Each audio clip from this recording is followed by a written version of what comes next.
Magandang hapon sa inyong lahat. Ito po si Herbert Curia, author, promoter ng Human Rights Promotion.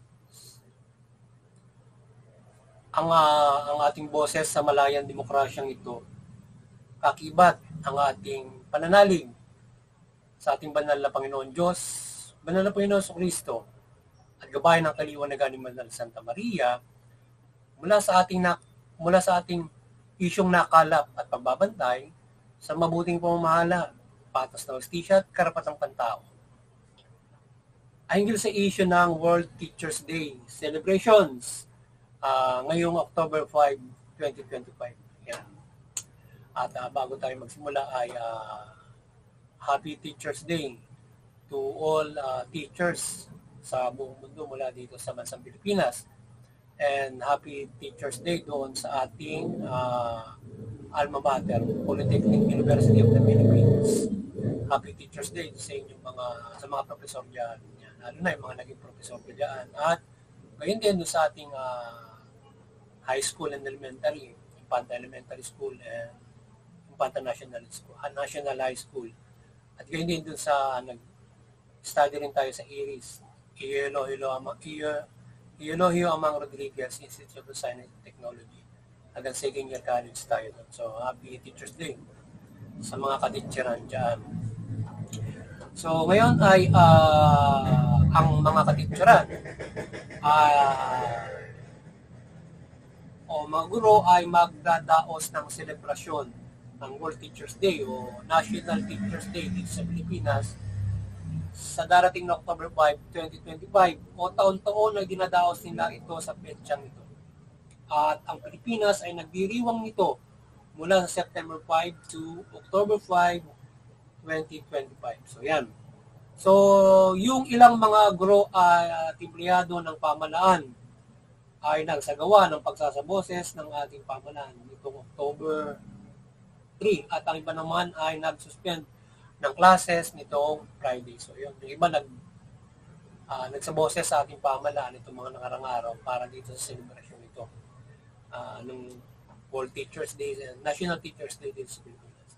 So nagpalukala si Representative Vargas ng pagbibigay ng additional incentives sa mga teachers, honoring them, lalo na sa malayong lugar at sa mga non-permanent teachers na maging permanent na ito within 5 years of service kung ito ay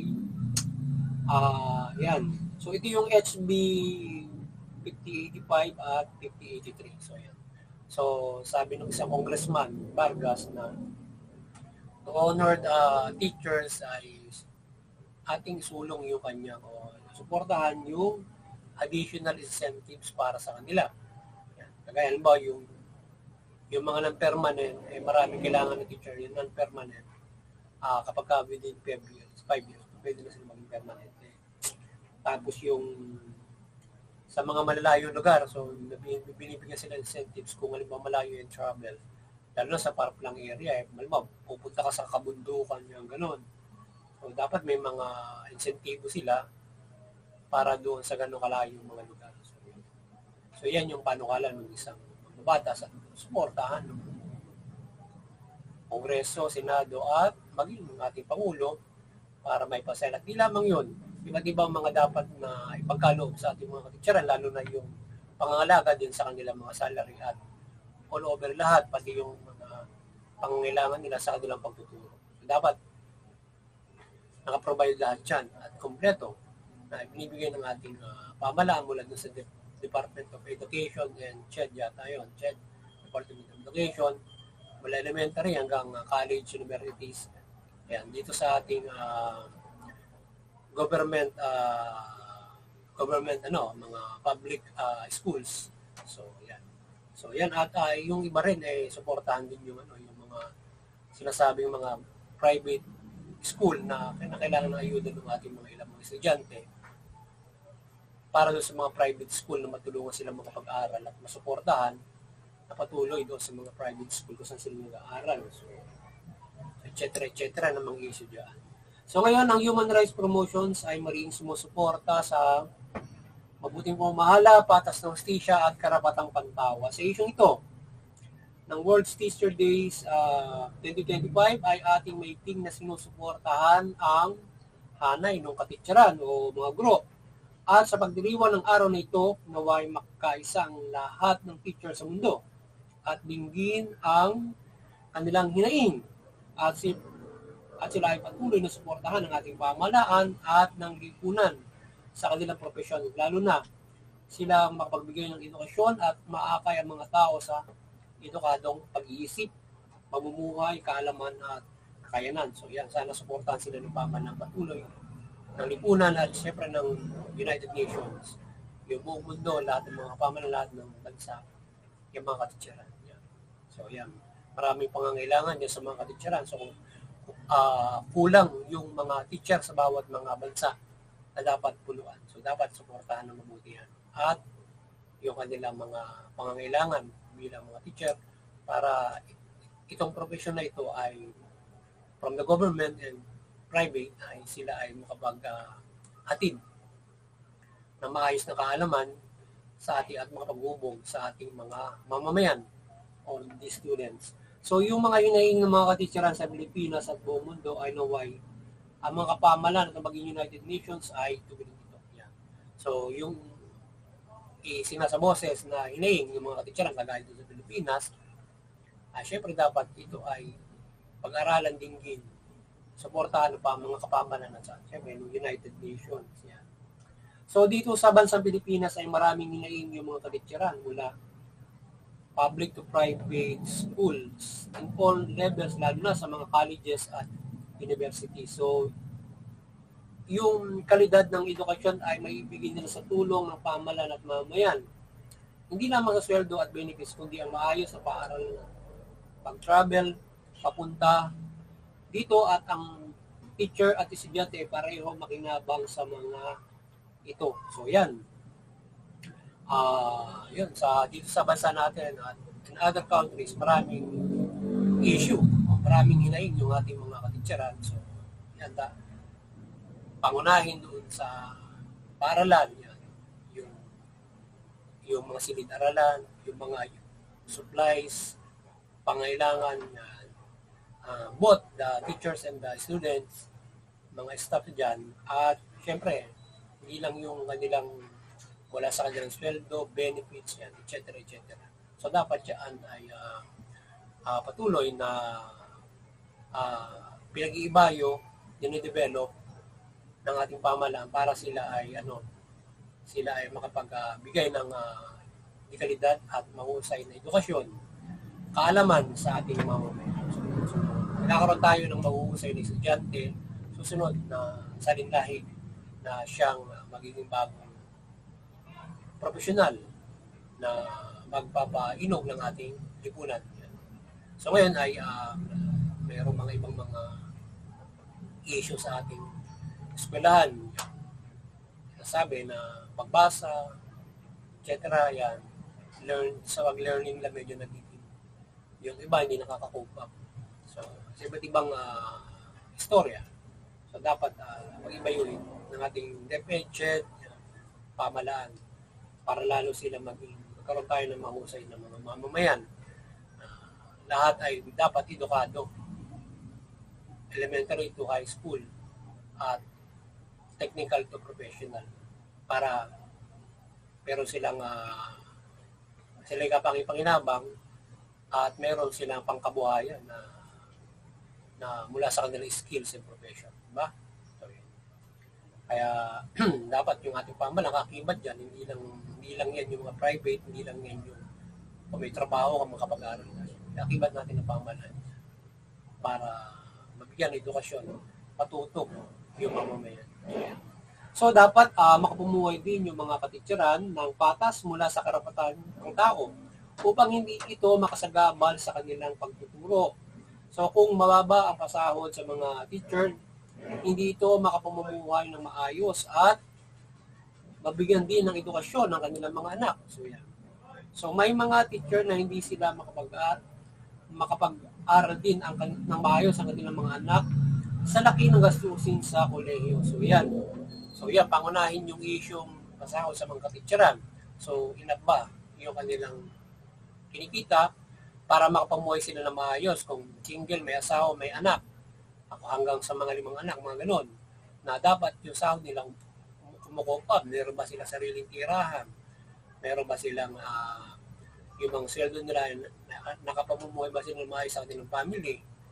May sariling tirahan. So dapat yan ay ipoprovide ng ating pamahalaan kung sa government dyan. And then yung mga sinasahod din ng mga private school, kung yan ay regular, dapat ay ganoon, mga pamumuhay sila ng maayos, di ba? Bilang mga guro. So yun. At yung iba kasi mga katitsaran, halimbawa, dahil yung yung government, hindi sapat yung sahod, hindi makapagpa-aral ng anak ng maayos doon sa kolehiyo, kung ano yung mga course na kanilang mga dapat na gustong aralin. Lalo na, halimbawa, sa private sila papasok, hindi sila makapag-aral sa private because of the higher tuition fee, kastusin pang araw-araw doon sa pagkukulehiyo. Gayun na kahit dun sa mga public school, universities, colleges. So kahit doon ay yung mga gastusin din ay marami, mga pangangailangan sa eskwelahan, and then yung siyempre yung board and lodging mo sa kung saan ka naroon, na Metro Manila doon, di ba? Kaya dapat ay yung eskwelahan na yan ay dapat ay mayroong mahusay tayong location ng mga eskwelahan para yung mga halimbawa sa provinces ay dalayin doon yung mga major universities in Metro Manila, halimbawa para doon sila mas lesser yung kanilang mga gastusin, or yung suportahan yung mga nasa probinsya ng mga universities ganun, para sila ay makapag-aral ng maayos. Kaya dapat yung pamahalaan suportahan yung ating mga teacheran sa kanilang mga kanilang sahod para makapag-aral ng maayos ng kanilang mga anak. Diba? Ay teacher ka, nagbibigay ka ng edukasyon pero yung anak mo salat sa kaalaman kasi hindi mo mag-aaral ng teacher. Wala rin kasi silang pang gastos dun sa kanilang mga anak. Di ba tingnan. Bibigay ka ng edukasyon pero yung anak mo walang alam. Mabigat doon. So kaya dapat ay tulungan natin pamahalaan para kung ano ang dapat magawa nila para yung mga anak nila ay tulungan o yung mga teacher from the sahod o any para mapag-aaral na yung mga anak. Ganun. Halimbawa, kung ikaw ay anak ng teacher, halimbawa, from the government, doon ka naglilingkod, meron kang half of the may allowance yung mga anak nila, diba? Colleges, diba? College na. Halimbawa, yung mga ganon, bibigyan ng half na ganon, yan pa public school, universities. Kung anak ka ng teacher, meron kang kalahating ganon, diba? So, sapagat nagsiservisyo yung kanilang mga magulang in government school, diba? So, pwede sila doon sa ganong klase ng mga incentives na maaaring ibigay sa mga teacher, di ba? So, it's fair for everyone of us, di ba? So, lalo na kung may mababa yung sahod nila. So, kaya dapat may sapat din silang kita at kung maaari ay tulong sa pag-aaral ng mga anak nila. Ang ating government colleges and universities ay dapat totally free at mayroong pang allowance. So, yun, kagaya na parang totally free na yata yung ating government from kay Duterte noon, naging free, may allowance pa yung iba. Yung iba, pag din lodging pa yata. So, sana pag-ibayuin pa yun. Lalo na kung ganyan, yung nagiging problema na yung mga anak ng teacher, hindi na, siyempre yung gastusin doon sa Metro Manila, problema yon. Halimbawa, malayo yung lugar, doon ka mag-aaral. So yun ang tapos yung lugar mo, wala namang mga college doon. So doon ka mag-aaral. Yun. Papahirapan mo yun sa kanila para mapag-aaral yung anak doon dahil nasa gastusin. Ngayon, kung yung mga anak teacher bibigyan ng kahit pa paano ay mababang kasusin sa board and lodging ng mga universities, mas magandang bagay. At baka pag-aaral sila na maayos for the pre-university. So, wala na kasimple na tulong na dapat may ibigay din doon sa ating mga patitsaran, di ba? So, et cetera, para makasabay naman sila sa pamumuhay. Hindi teacher sila, tapos mga anak naman nila, mga wala namang pinag-aralan. So ngayon, ang ating pamahalaan ay dapat magkaroon ng lubos na pag-aaral sa ganyang sitwasyon ng mga teacher at iba't ibang sitwasyon upang sila ay makapagturo ng lubos. Yan. Sa pag-aaralan ng ating pamahalaan yan, sa iba't ibang situation, then nakakapag-turo sila, lumos wala silang problema.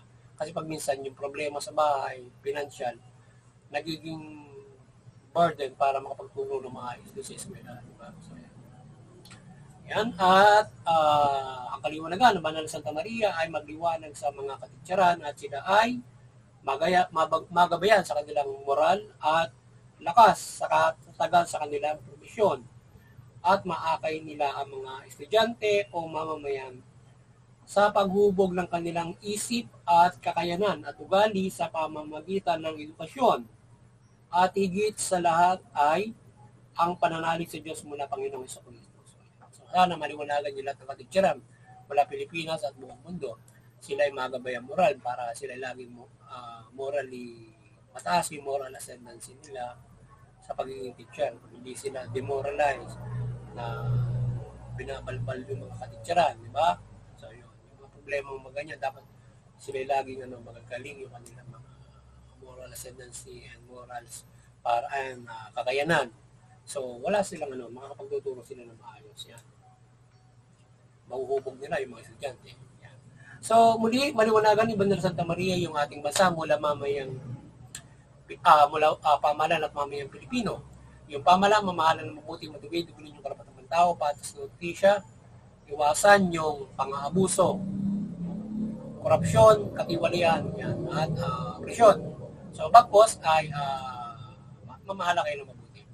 So, ngayon yung ating mamamayan naman, iwasan yung paglaban sa pamahalaan, paglabag sa batas, suportahan yung mabuting pamamahala, pagpapaira ng patas ng hustisya, karapatan ng tao. Sa gayon, makapamumuhay tayo ng maunlad, mapayapa ayon sa ating karapatan. Higit sa lahat, makakapanampalataya tayo din sa ating banal na Panginoon Diyos, banal na Panginoon Jesucristo. Yan.